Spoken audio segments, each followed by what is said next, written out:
Mm-mm.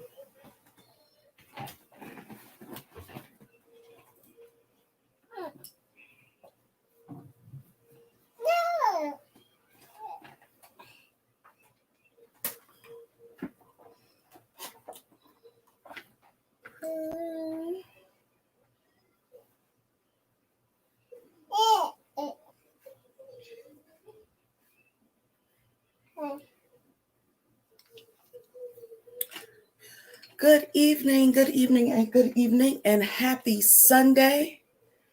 Happy Sunday to everyone out there. Happy Father's Day to the fathers. Welcome. Come on in. We're going to be quick because I have my special guest again tonight. And we both actually passed out with the rain. So she is wide awake. That was not smart. That was not smart at all. And I apologize for missing last night, guys. I actually went to sleep and yeah, didn't wake up till the next day and totally forgot. So come on in. Come on in. And I'm going to be really brief tonight. I'm just going to talk about one item regarding the small business funding that we've been doing, a list of items that your lender, be it private or SBA or whomever, may ask for when they're looking to fund you as a business owner. The lenders, what they actually request varies upon the actual lender or where you're getting the funding from. There are traditional funding sources and then non-traditional funding sources. There are the sources that are more mainstream. Oh Lord, she got herself stuck in a chair. More mainstream and then those are not so mainstream. And when I say that, I mean I speak more to banks and credit unions and things of that nature versus a non-traditional route, which may be a lender that actually just does funding out on the side. All right. So tonight, the one thing that I wanted to talk about that you will have to provide your lender with as far as information is concerned. And the reason I want to go through these, because a lot of times what I find is when I'm working with clients, there's a lot of this information that the client or the business owner does not know about their own business. And at all times, you should know these things about your business. Hence the reason for a business plan, so that you can really plan this stuff out, and you have all the details of what should be a part of your business. And in any areas where they're asking for this information, you already have it handy. This is one of the main reasons that you as a business owner should have a business plan in place. Okay. All right. So what I wanted to talk about tonight was the entity type. And when you're choosing an entity type, there's a couple of things that we typically look at. We look at the legal protection and we look at the tax consequences of having a specific entity type. And those are the two things that we primarily focus on. But when I am putting or doing the business formation for a business, one main thing I look at also is how is it going to affect them when they're structured for funding? Okay, not just your tax consequences, not just your legal consequences, which is outside of the scope of what I actually do. What I do is primarily focused on the tax side of things. What are the tax consequences of your entity type? But the other thing that I focus on and I look at is how does this business structure affect your funding as a business owner based on how you set that business up and how you structure it.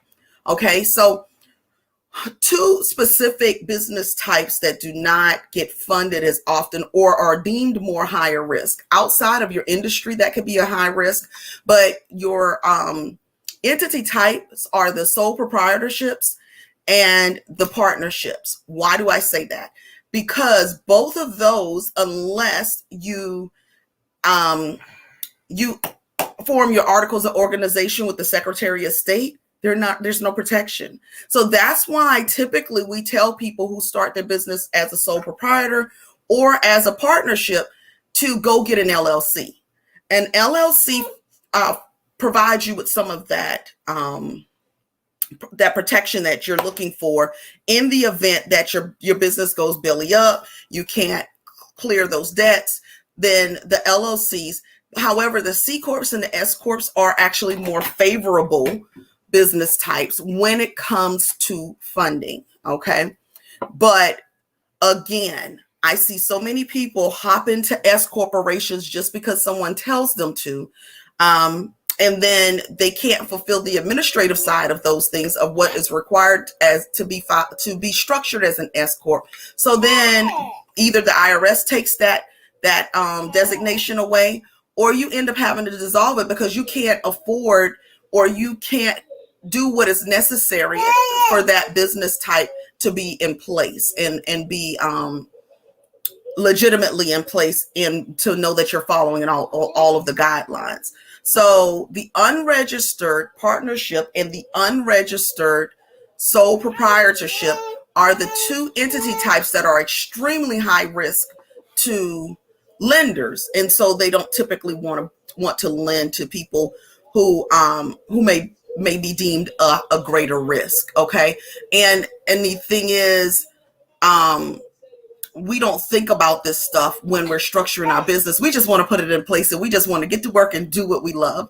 But I want to implore you to really sit down and take this time to look at the consequences of your business structure. All right. So that's all we're going to cover for tonight. Again, I apologize. Last night, I just passed out. I crashed. I had a lot to do yesterday. Enjoyed Juneteenth for what it was, but I had quite a bit to do yesterday, and I think that heat just kind of took me out. And then today, the rain actually took me out. And then because I didn't introduce myself in the beginning, just for those who don't know me, and I apologize, y'all. But for those who don't know me, I am Tawana with Bryant Business Solutions. We are a 100% virtual tax and accounting firm based out of Columbia, South Carolina. And what we do is we help you from the beginning pretty much to the end of getting your business started.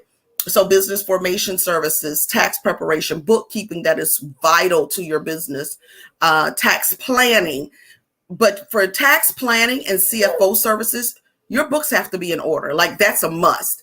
It is also for taxes, but not as much as the others, in order to get accuracy in your numbers. And then also, again, we're transitioning to adding some additional lines of service with the personal credit repair, the business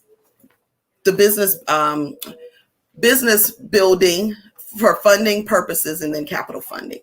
So we're going to go ahead, like I said, and wrap up tonight, but just make sure, let's go revisit your entity type and make sure that we have everything set in place to qualify us for funding. Again, the best way to make sure you have all of your ducks in a row is to have a business plan in place. All right. So I will see you guys on tomorrow, and we will begin to wrap up this series on the small business funding. All right. Talk with you guys soon. Have a great evening.